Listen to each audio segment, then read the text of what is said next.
to our YouTube channel. And it is the same name, Foolish Club Media. Like and subscribe. If you're on Twitter, please follow us, share, as we have a good time each and every night. And if you do not do so, if you want to be the type of person that just listens and watches and don't like and subscribe. Wait. What are you going to do, Ronald? That slow leak in your tire that you don't know about, it's going to hit you. It's going to hit you at that moment that you don't know, that you ain't expecting. And it's going to hit you. And then you're going to show up to that gas station, whether it's a Quick Trip, whether it's a Shell. And yes, at Quick Trip, the air is free, but it won't be no air. It'll be out. And then you go to Shell, their card ain't working, and you ain't got change. You're just going to be stuck. So, to avoid all of that, amen, just like and subscribe. Just like and subscribe. One more time. Just like and subscribe. And help us grow this thing. And you're getting a lot of great content. Brian's World on Wednesday drops. B-Block Podcast on Tuesdays and Thursdays drops. You got Beach Season, that drops every week. The post-game show with Rocky and Serda right here. Showing BK on Friday. You're getting all kinds of shiznit. We're really providing a lot of value for just pressing a button. I'm sorry. I didn't mean to say shiznit. I don't know why I said that. Are you always that far back in the corner? Like, I feel like you're really pressed up against the wall right now. Yeah. There's some space in the office. This would be pressed up against the wall. Oh, dang, you got room back there, boy. Oh, yeah. More room back there than I thought. It's not pressed up against. I'm not pressed up against the wall. I'm not. I am. Bumping me against the wall. I do want to say this on this beautiful day. Shout out to the lovers out there, and I want to shout out to mine. It is. Yes. It is. It is my 14th anniversary. That's right. 14 years in the game here. To my bride. 14 years, 3 kids. Multiple things that we planned to have happen, and then multiple things that we did not see happening, but we were rolling through the punches. So shout out. This is obviously swimmers again, dude. Strong ones. Obviously, this is the year in which I don't have to do much. This is the card dinner type of thing. Next year, I believe that is the case. Next year is every 5th, and then 10s I think have to be big, right? I think 5 years is kind of middle. 10's got to be big. We took a trip to San Francisco and Napa Valley. 15 middle. 20 got to be big, right? It's got to be big. In betweens. Hey, babe, dinner. Look, man, I don't know much about love or marriage or anything like that. But I do. 14. But, for you do, and you're obviously good at it. Don't just cheap out and just get a card, man. So I can see how excited you are. You made a post on Facebook about it. You're talking about it on the podcast. You want to just the podcast and you just want to cheap out and just get a card. Why are you putting the cheap out, man? Like, again, man, you still in going to meet girls in Wednesday night Bible study territory. Like, chill out here. Chill. I am. What's wrong with that? It's all good. I'm just telling you. You're like, this one ain't, 12, 13, 11, 8, 7, 4. But those ain't those ain't the big ones. Right. I'm not saying you got to like take her on a spontaneous trip somewhere, but don't just get a card. Hey, man, I didn't go down there. I didn't go down to the printer and draw an anniversary card. I feel like a handwritten card might be better than some Walgreens store-bought shit on the 14 when that's all you're getting. At least maybe if you made it and you went to what's that shit called, Pinterest, and made her a Pinterest card or something like that. Maybe the Pinterest card might be better than the Walgreens. Why are you single then? With all of this, with all this great. Hey, look, I got a lot of love to give. I'm just very picky on who I give my love to. I don't think there's anything wrong with the well thought out card. Like a nice thoughtful card, Yeah. with a nice thoughtful note attached. Like I think that's meaningful nowadays when everybody's busy, everybody's got a million things going on. But not when you get on the I'm podcast sure- beforehand and you sit there and say, "Hey, it's 14. I get to phone it in this year." I'm sure That there's a is- lovely dinner that planned. is- I'm that- sure there's something going on besides the card. First off, you're a sad little man. All right, that is not how that was said. That was not said. Hey, it was just explaining the differences between the years. Like I'm not, getting a new ring at 14. That is Saying get a new ring. I know, but I also didn't just say here, take a card. I went in there, but you were like, ha ha. 14 years ain't shit. I ain't got to do nothing this time. I ain't got to do nothing. I'm just gonna get her a card. Again, you are from Houston because you are from Houston because you sound like a Houston caller who just makes up things in their heads to add to it. That is not at all what I said. I ain't got to do nothing. I ain't got to do nothing, Playboy. I'm just gonna get a card real quick. Yeah, that's not at all what I said. Again, you ain't gonna take away my joy. All right, happy 14th. And I'm just letting the fellas out there know, as you know, 14. Now you got to build up for 15. 15 next year, got to build up. All right. Now you got to call people in to come here and watch the kids. You got to build up. 14, just got to chill. By the way, opening first date, almost like you remember that part in Mrs. Doubtfire where he did the interview with the lady, and she said, "I don't do kids, I don't do dishes, I don't do games, I don't do." My first date, Courtney said, "Not a fan of flowers or chocolate. I don't like chocolate, and I don't like flowers." All right, all right. When you knew? Is that when you knew? You were just like, "This is the one." No, I was like, all right. Okay, got to go a little harder here on these gifts. Can't just can't back up some roses. She thinks it's a pointless gift, which hey, I'm good with. Think a little bit more, but so got to be a little bit thoughtful. But 14th anniversary should be good times. All right, wait, real quick. I'm a sentimental guy. I love love. I love seeing love. What is your favorite thing about Courtney? Oh, I think it is that she pushes me to be better. She pushes me and challenges me to not just allow for life to go or for me not to take chances or do things that I really want to do, like this industry. Like honestly, like one of the big turning points in my life. I worked with kids, worked with at-risk youth. Enjoyed it. It was a tough job. I worked there for 10 years before I shut it down. Worked at the YMCA before that. Worked in the YMCA. Ran an after school, before and after school care in Tennessee. That's what I did. Yep. Shout out Stewartsboro High School. YMCA. In Murfreesboro, Tennessee.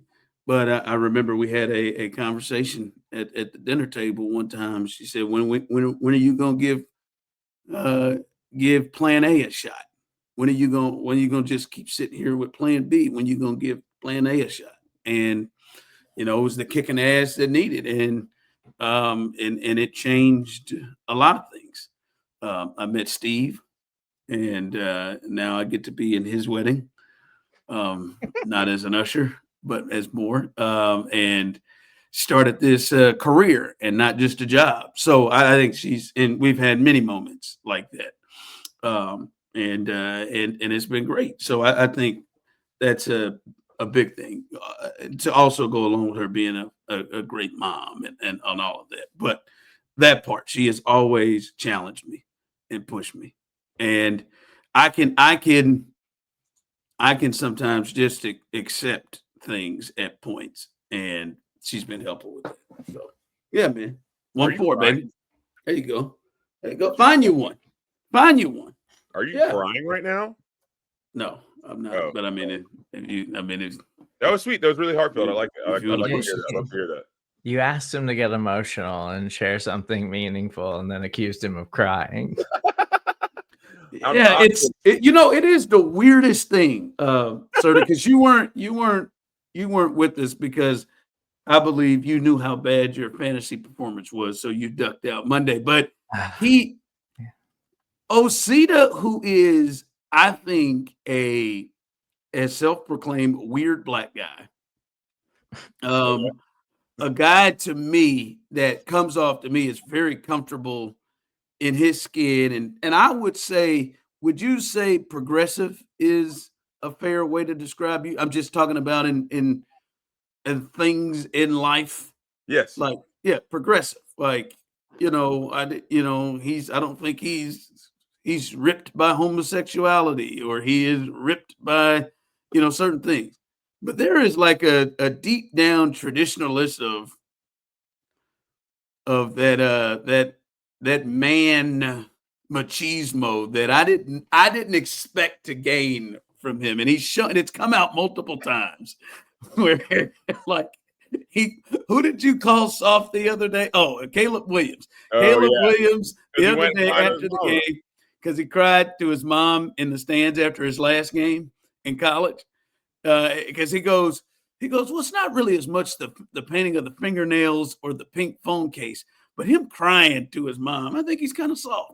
And there have been a few times where you have kind of let us know that you have this machismo shit. Like there is. I don't think this is you, man, but I'm a man. I don't think this is you, but I think there is a tinge of stay in the kitchen. I think there's a hey, calm down, brother. Hey, what?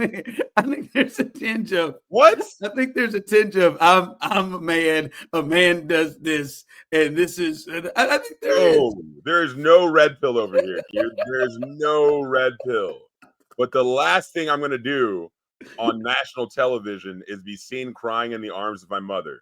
That is a personal thing that I will do inside of my house or inside the locker room, but I'm not just gonna go cry in front of a bunch of people so that I can be a meme later on. You don't want to be me. I'm just saying there's a tinge of manly in him that I didn't know was there. Can you do that again, please? I was in the middle of what is that off of what is 2.5 Men. I think I was in the middle of that and then made it my own in the midst of Oh my god, that's funny. All right, yeah, continue. You gotta let me play this Chris Carter because it feels like after the Super Bowl it was building and people. I think there was a point where I think people wanted this to be the truth more than they believed in it. But then after Friday's game against the Chargers in Brazil, there was evidence that the Chiefs, look different and maybe not be the Chiefs that has run and been the complete gold standard of the NFL. Here is Hall of Famer Chris Carter in his thoughts about the Chiefs after week 1. Well, the Chiefs have real problems. And I do believe that the curse of losing the Super Bowl, I don't believe they're going to win 13 games this year. But I still believe that they'll be in the playoffs and they're going to be a tough team. But when you see their marquee players, when you see one of their defenders calling out Chris Jones for lack of integrity, lost his contained line, trying to freelance to try to win a game, end up losing the game, allows Herbert to gain all those yards getting outside the pocket. Because when you're winning, it's a good little deodorant to keep the stench off of you. But there have been things going on around Kansas City, and the lack of development of the receivers has been one of them with Patrick Mahomes. But when you start getting people calling people out and telling them to do your damn job, because that's what he told them to do, I'm sorry, I'm worried about Kansas City. All right, that's Chris Carter on with Kay Adams, Up and Adams. And listen, Serda and Osita, I guess the thought is, and this has been going around, is do you think it's really we've reached the point where the Chiefs are in the regression stage of the dynasty? They're in, like a lot of people bring up hey, Tom Brady had two parts to that 20-year dynasty. They won 3 titles early, and then they didn't win a title for another 10 years, and then they won 3 late. And is this the stage now? Because I think a lot of people wanted it to be the stage, wanted this to be where they are. But I think Monday gives them a little bit of real evidence because that's 2 in a row. Do you think the regression stage is where we are now? And Serda, I will say, and Osita, I'm not there yet. I'm not into that point. I don't even want to put yet. I'm not there. Sure. Now, we can come in here next week, fellas, and it to me is all dependent on what they look like on Sunday against the Eagles. And and this isn't even based on if they win or lose. I know the deal of 0-2, I think in the Super Bowl era, there've been like 470 teams that started 0-2 and only 4 of them made the Super Bowl. That's not even the thing for me. It is the way they have come out in these games. The last 2 games, the way they have just the way they look and have approached the games, they just don't appear they are meeting the moment of a game. Like in the Super Bowl, they came out like they were in the middle of a preseason game, of a regular season game, and it wasn't to the next level. And the Eagles were in a whole different frame of energy, and it just they never seemed to match it. They never seemed to get up to it. They just didn't seem like, there it is, every day at this time. Like we should just check it. It's just sad. It's a sad damn thing. But there's this thing called do not disturb. Yeah, easy. There's a few things you could do. But I was actually, it's funny. I was in the middle of Googling how to like separate that from my laptop because I knew it was coming. Yeah. And it continues to come now. But to me, it's just the way they looked. And Friday's game, they looked like they were more focused, had more juice and energy in the Bears preseason game. They appeared than they did the way they came out. And I think it was really telling that, and if you listen to the post game, I know you and Rocky talked about it. It was really telling that Andy came out, and one of the first things he said was, I got to have my team more ready to go and have more energy. We seemed a little flat. Mahomes then spoke and said the same thing. We've got to have energy. We had a good week of practice, but we came out flat. Chris Jones, who went into business for himself on the last play, he said the same thing. I don't know how in the hell they came out with no juice.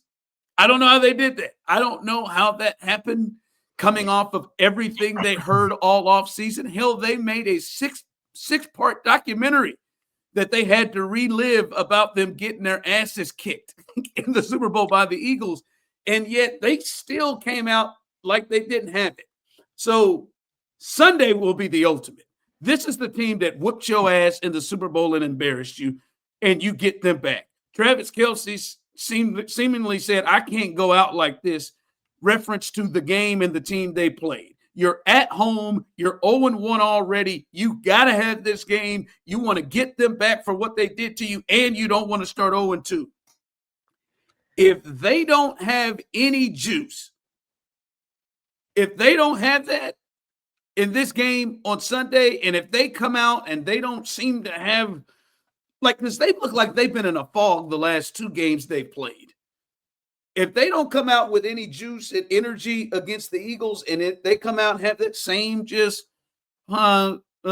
yeah, we're here, but I don't know that we really want to be here look that they've had in these 2 games, then I will be concerned, because there will be no explanation of them not being ready to go against the Eagles. Yeah, but I understand what Chris Carter is saying. But I think that's also part of the problem with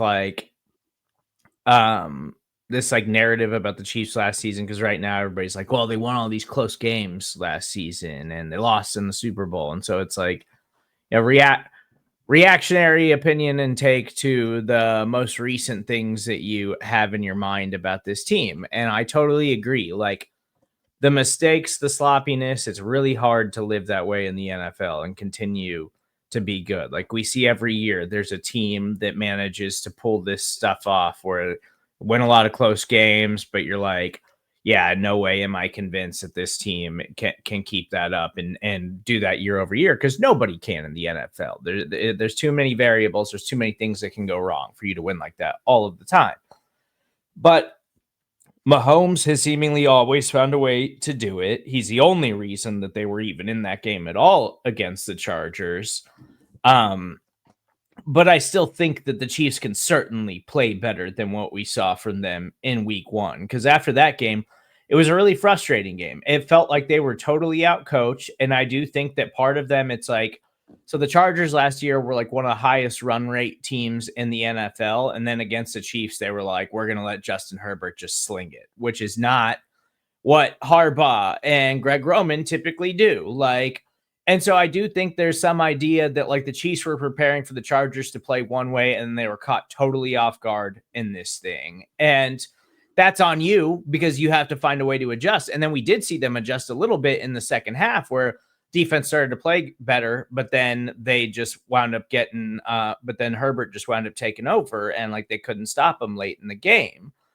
But they can play better. And I think they are going to play better. It also, when you lose Xavier Worthy 3 plays into the game and he's the guy that this whole thing is built around and you have to readjust like that on the fly, it's really tough. But now I'm seeing a lot of people like being like, oh, you know, the Chiefs haven't brought in enough talent. They haven't done this. They haven't done that. Like they've done literally everything they can to try to fill holes on the roster. Like they've brought in talent. This idea that they don't have talent on the roster is absurd. But Steve, Serda, it's not as much a personnel thing to me. We've seen them be able to make shit work. Right. They won a Super Bowl with a wide receiver room that was one of the worst in football. Yeah, it's not that. But is it just me? You tell me, did they looked dead in the last 2 games? Yeah, I think the Super Bowl and the Chargers, they looked dead. That's weird. What's more concerning is that there's not like it's lifeless at times. And it's like there's no like when you mess up and you see the mistakes and stuff, it's like there's no urgency to get it right and to fix it. And that's frustrating because we know they can play better, but then I think back to like when the Chiefs were more fun and when things looked easier on the offensive side of the ball. And then I'm starting to wonder like, okay, was that just Travis Kelce and Tyreek Hill were so good in their primes that they covered up all of the other things? And a lot of times in football, that's what it is too. Like Andy Reid, all the things that Andy Reid got criticized for years and years and years, all that stuff is still there. Patrick Mahomes just covers up most of it. Like there's just so many things that can go wrong in any given football game that a lot of this stuff does come back to Andy Reid and the coaching staff because they are excellent, but at times they play sloppy. At times they get penalized a lot. And so it's easy to point to all of those things when they don't win games. And it's easy to point to all of those things when it looks ugly, but you still find a way to claw out a victory because of Patrick Mahomes. But the Chiefs have been like this for a really long time and still managed to overcome all of that. It is just weird. They've looked both Osita, and you can get mentally tired and physically tired. I don't know how. I can understand the Super Bowl. They've played more games than anybody because they have been in the Super Bowl. That could be it too. But it's just weird. It's just not to start this one, right? You would, the way that they looked Friday was that they had a hard time trying to figure out how to get up for a game. You know, they look like a team that, all right, man, they look like they just won their 3rd Super Bowl. And what else is there for us to do? And we got to try to figure out ways to manufacture getting up. They had all of the motivation to get up for it. And just like they've got even more motivation in this game. And that's when my concern will hit is if they look dead and lifeless at home at Arrowhead against the team that ended your season by whooping your ass and has everyone questioning your dynasty, if they can't get up for that, then it is something weird. Osita, the analogy that I will use as we are talking about love here is I think every guy listening has been here. I think any guy watching, listening, YouTube, and there could have been a time where there was a nice one you had. And whether it was your girlfriend, maybe it was your friend, maybe it was a bang buddy, I don't know, friends with benefits. But for some reason that day you just couldn't get it going. I mean, you just couldn't perform. You couldn't bring your thing to the party. No matter what you did, you've tried all the tricks. Hey, do this. Hey, do this. Try this. Think of this. And bro, it just ain't happening. You want it, but you just can't get it going, and you can't explain it. And now you try to do other things to compensate for it, and not to just look something. But you just couldn't. Go ahead and use the code Nightly Fix if you want 20% off. This would be a perfect part. There you go. Be nice. You could shout out to whoever's out there. It's available, but you just couldn't get there. And it feels like to me, energy and juice wise, the Chiefs just I just don't think they walked into the Super Bowl and didn't want to have juice. It feels like they just could never get it. And it felt like it never really came about in the game on Friday, too. That's the part that is the biggest thing. Like you said, Steve, the personnel stuff is not. I've watched the Chiefs roll through and win a Super Bowl with MVS and Juju and McCole Hardman and a rookie Rashee Rice as the receiving core and a Travis Kelce who was just picking his spots when he wanted to be great. And they won a Super Bowl that way. I don't think it's the personnel. As long as they have Andy and 15 in there, they have shown that they can figure it out. But to me, if you go flip on the Texans playoff game, the Bills playoff game, hell, even the one game that they all tried to play and they lost, the Bills regular season game. If you just watch their intensity level in those games compared to the last two they played in the Super Bowl and then Friday, it's not even close. And that's the part that is weird, that they just seem to not have it. Just from it. Could it be a fact of okay, you're saying that you're comparing it to, you're comparing their last Super Bowl performance and then these first two games, like it's the first official game and then the preseason game, and they're not looking too good. Could this be a thing of they shit the bed during the Super Bowl, but this is still early on in the season. It's still pretty early. We're not necessarily seeing great things from all the teams yet. So I mean, maybe you should give it a little bit of time. Oh yeah, I'm giving that time. Keep the ball rolling a little bit. Yeah, I'm. That's what I said. I don't have any concern yet, but I think this is different, right? If they Osita, just think about these games, right? It is hard to not be in a position to get up for this scenario. How do you not get up for the Super Bowl? Right? How do you not have energy and juice for the Super Bowl, and not just the Super Bowl, but the Super Bowl in which you are going for history? No team had ever won 3 in a row. And Osita, they just, from an energy perspective, look dead. Then all they heard all offseason was, it's over. The Eagles kicked their ass. The Bills and the Ravens are passing them up. They're going to lose the division. You're playing one of those teams that people are saying are going to pass you up. And they're talking about revenge. They're making, as I said earlier, hell, they made a damn 6-part documentary to let you know about you as a reminder that you had to relive that you got your ass kicked in the Super Bowl. And they came out and they just didn't seem to have it from an energy perspective.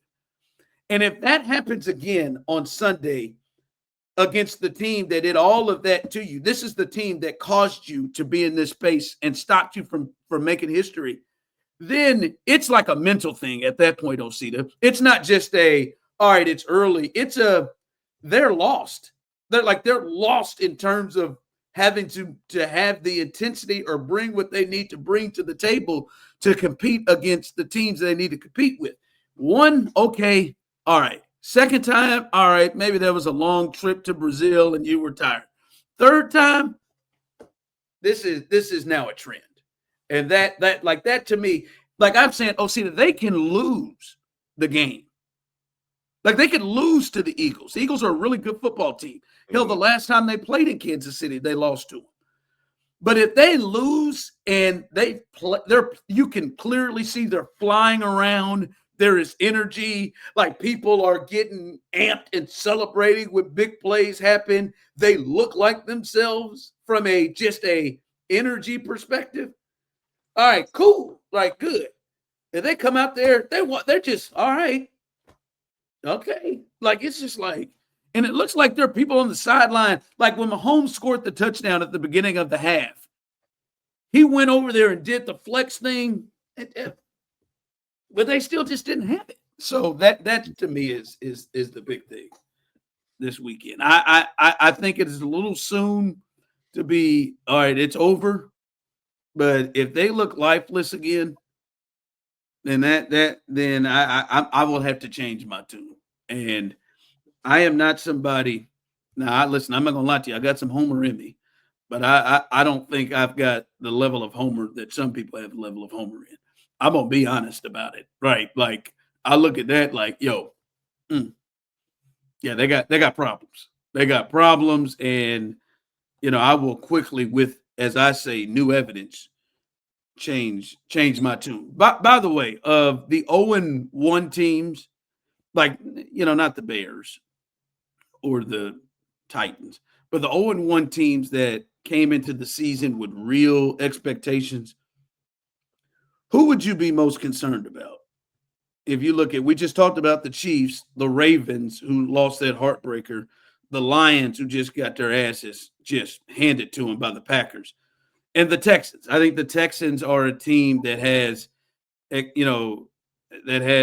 expectations. Who would you feel like has the most concern if you were a fan? Ooh, the Texans. Fuck you. Fuck both of y'all. I knew it. This was a setup. This is a trap.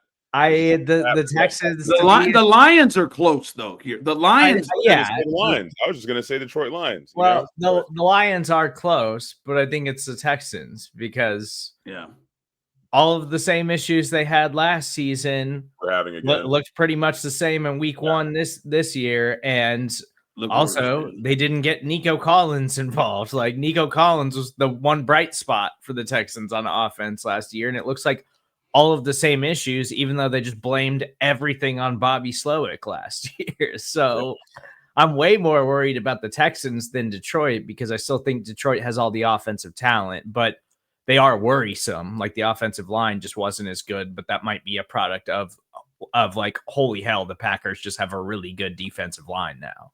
And they've lost some pieces. Like they lost their center, which he retired. Yeah. And he was he was an all-pro center. Like that's a big deal. No, I think you're very fair with the Texans, though their defense showed of all of these teams, with the exception of the Ravens offense throughout that game was just holy shit. How do you stop them? Yeah. But I think the Texans defense was very similar to that, right? Like the Texans defense shows like you can see they're probably going to win some games because of that. Like you can look at that. And I don't want to throw the dirt on the Lions offense, but that was weird. What did that boy catch? He caught 10 balls for 38 yards. Is that what Gibbs did? Gibbs caught like 10 balls for 38 yards. Now, I think it is hard for me to bet against their offense, because clearly, as you said, Steve, they've got answers. And I think They may have even some answers on the defensive side of the ball. And I feel confident in the potential of answers. The Texans don't have a lot of answers to what their problems are. And you don't, and not that they don't have a lot of answers. I don't know if you're as confident in the people making the decisions on those answers, right?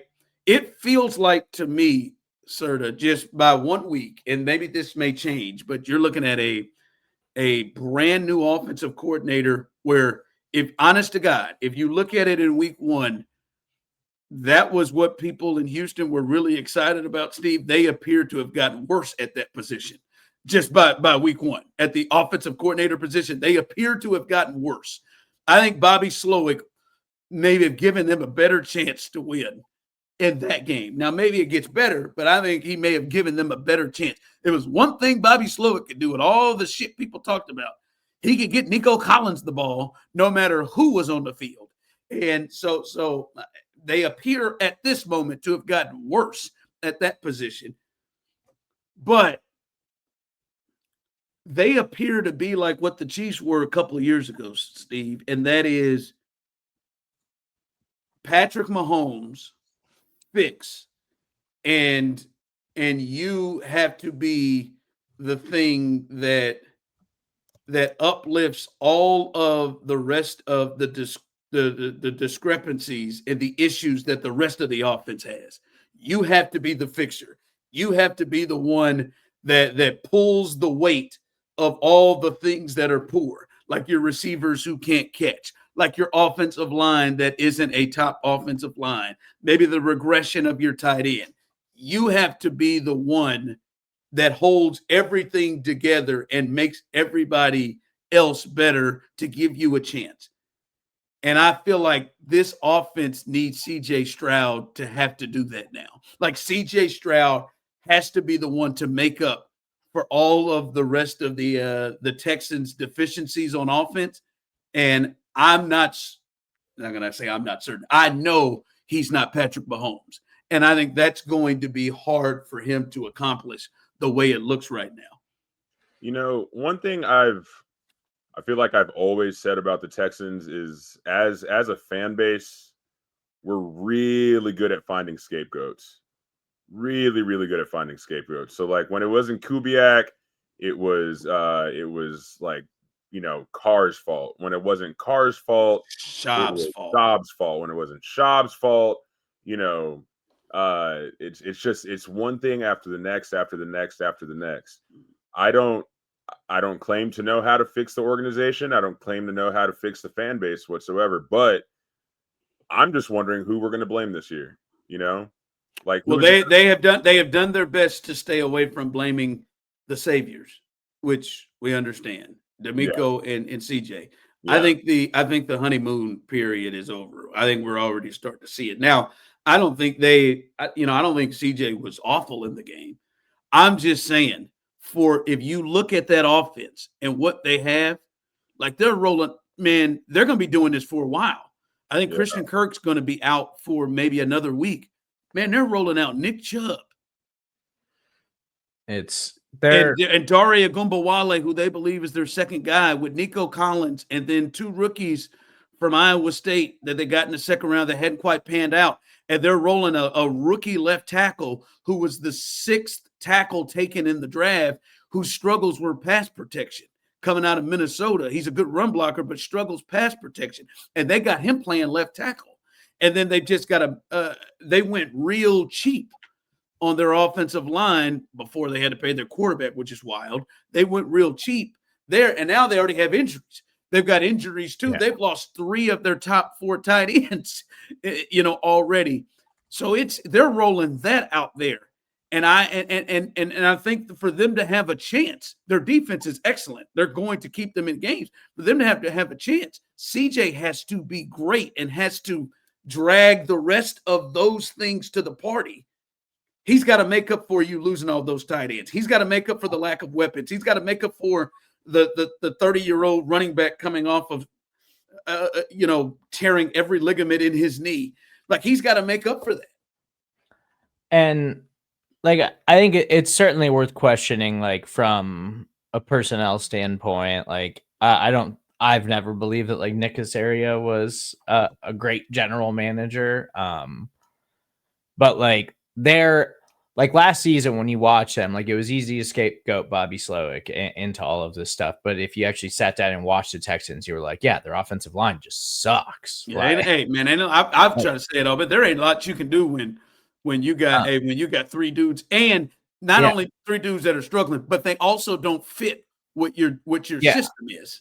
And you've had 2 years to fix that, and you haven't done that. And then this offseason, it was how do we make the offensive line better? Well, we trade Laramie Tunsil, and then we basically do nothing to address the biggest issue on the team. But we did draft 2 wide receivers from Iowa State.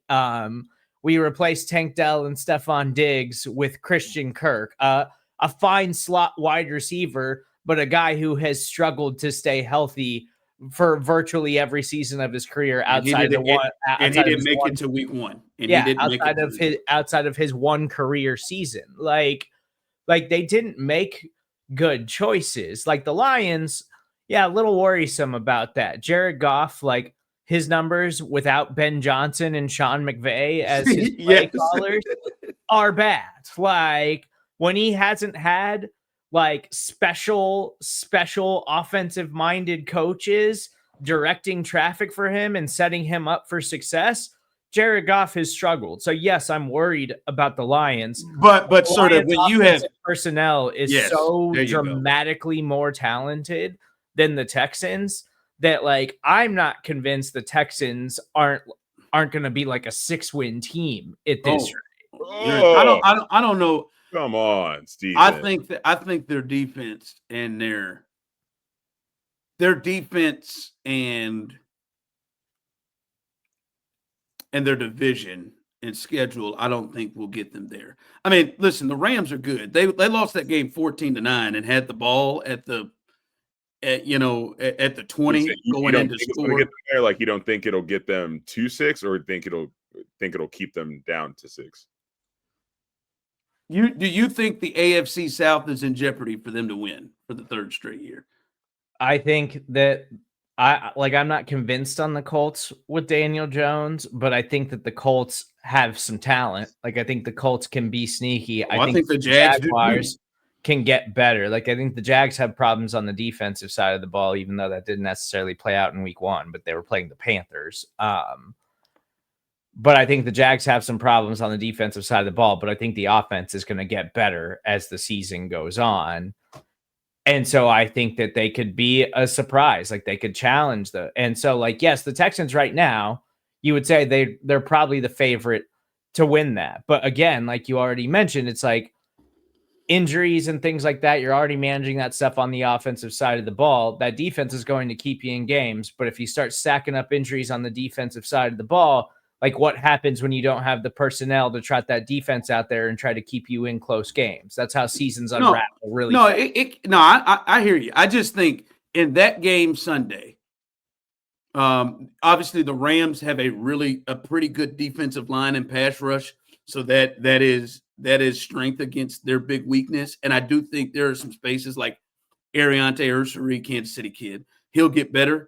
But, like, I think they could have won that game they played against the Jags, against the Titans, against the Seahawks, maybe against this Niners teams that has injuries, against the Colts, against the Cardinals, against the Raiders. Like, those are teams they have on their schedule. Like, I think the defensive performance, maybe those other teams not having Matt Stafford, Devontae Adams, and Puka Nacua, that like doesn't get them some of the yards and the points they got.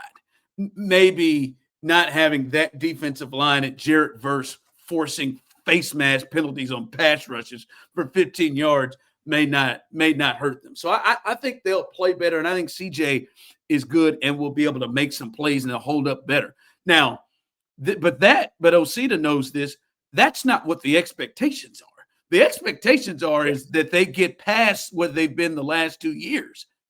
And their roster right now, there is nothing about them that says they're going to beat the other teams on their schedule that are maybe even next week against Tampa, then against the Ravens in a few weeks, then against the Broncos. They've got the Chiefs. They've got the Bills on that schedule. The top teams in the conference or around the league, they don't look like they're going to be able to hold up against those teams. All right, let's get a little heat check in this bitch.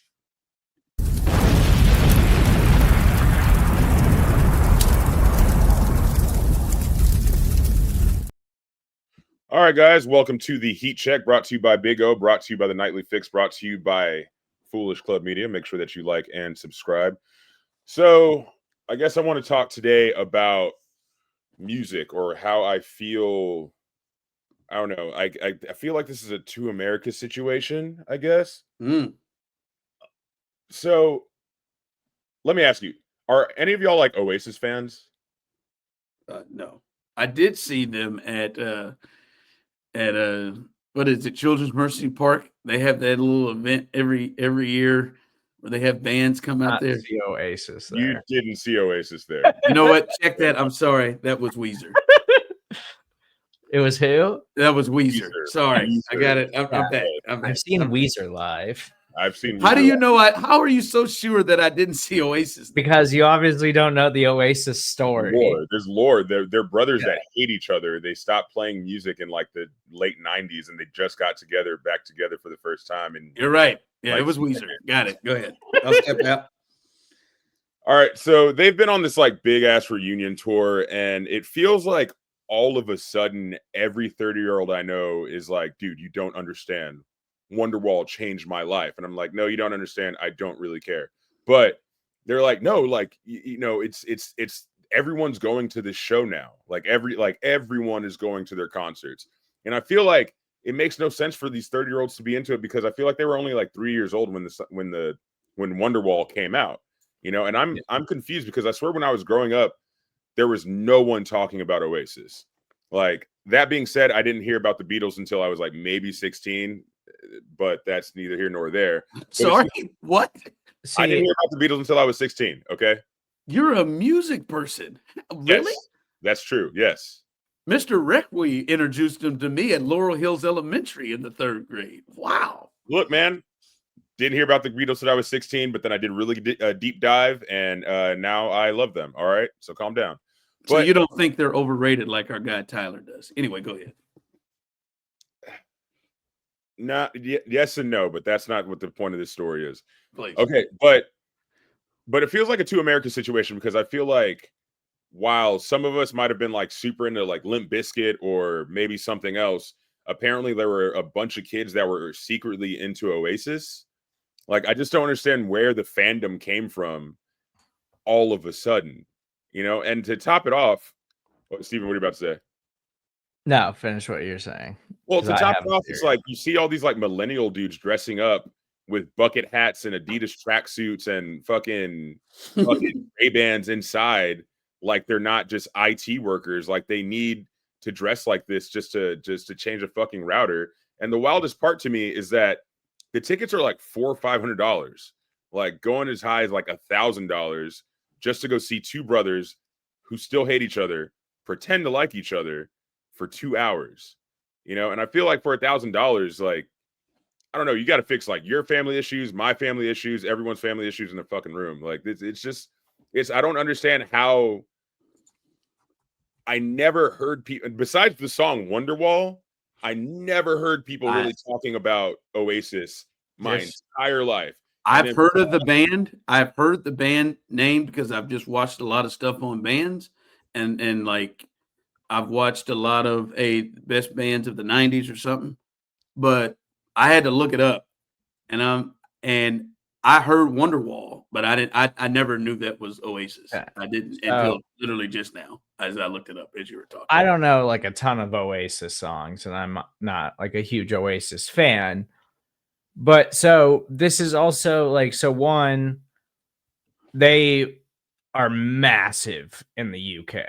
Like, sure. Massive. Like, they were treated like they were like the next coming of the Beatles in the 90s in the UK. But then here, it's like, I don't think it's even necessarily people, like, it's people that are just like above our or outside of our demographic who like grew up listening to them. And then I guess people like in our demographic who I guess have just decided that they like love them. I never was like that into Oasis, but I've also never been into U2. And there's a lot of people that are really into U2. And I'm like, who are these people that are into U2? Yeah. And so it's like those lot. kinds of people Yeah. who love them. And that's fine. Like, this is a total cash grab by the brothers because they're obviously out of money and they knew they could do this whenever they decided that they could get past their hatred for each other. But it's like, it's legitimately like one of the hottest tickets in the country. Like, it sold out in minutes when this thing went live. Do you have FOMO? Do you have a? No. Do you feel like you want to go and see what it's about? Although I would say I would love to be in a crowd while a bunch of people don't sing "Don't Look Back in Anger" because that song is like "Hey Jude" because it's pretty much based off the same chord progression of "Hey Jude," so it just feels really, really good whenever you hear it. But like besides that, I don't really give a shit about Oasis. Like it just because like Noel Gallagher's Flying Birds, he had a band, he had a side project. You know what I mean? They both had side projects that were touring quite often, and you never really heard about those shows like selling out like this. I just don't understand where all these people were hiding their love for Oasis. Like I'm talking about musicians I've played with before, musicians I've been to. You just didn't know. Were they hiding, or there was just no reason to? No, dude, it's like I'm talking about like punks too, like not just like rock and roll dudes, like people that are in like punk and psych bands and rappers and people that I've known for fucking years, and we've had conversations about music, and they've never once brought up their deep love to pay $1,000 for Oasis. And now I'm on Instagram, I'm just like seeing all these people, especially as the tour is hitting the United States. I'm seeing all these people in LA and Chicago and Miami like flying from wherever their respective areas are and going to these cities and going to Europe and going here and going there, going to Scotland just to go see Oasis. Like it's like the second coming of the Beatles. It's just wild to me that if there was such a huge fandom, I thought that I would have recognized it. You know what I mean? I thought Wonderwall was the only thing people liked because it was a good karaoke song, not because people thought it was like a fucking life-changing, like it was a life-changing band. Enough for you to spend like $1,000 on? It's insane. Yeah. I don't know. There is a deal of, they've been gone away. And because as you said, like they haven't toured or anything, you just literally they haven't been doing anything since then, right? Like, they haven't. I mean, they have, like I said, they had their own solo projects and everything like that. But as Oasis, as a group, they haven't toured since like I want to say like the early 2000s or the late 90s. And clearly, as you all have said, there was some level of popularity of that band in the UK. But okay, so like the people I see that are going to this thing aren't like the people. I mean, I'm sure maybe it's just I don't know this demographic because I'm not that age, but it's people my age and younger that are like in love with going to see this Oasis shit, and it just doesn't make sense to me because they were like 4 years old when it came out. You know what I mean? So I'm wondering like where, how. Yeah, I'm with you. I know there weren't a lot of people like you wouldn't think of like the Saint Lunatics as a huge group, but if they came out right now, Murphy Lee and crew, and they came out and are like, we're gonna do a tour, like I might have to go to Houston, right? Who? Nelly. Sure, not Nelly. Nelly, I see a lot, but if the Saint Lunatics said, "Man, we gonna come together," shit, man, I might have to get that ticket.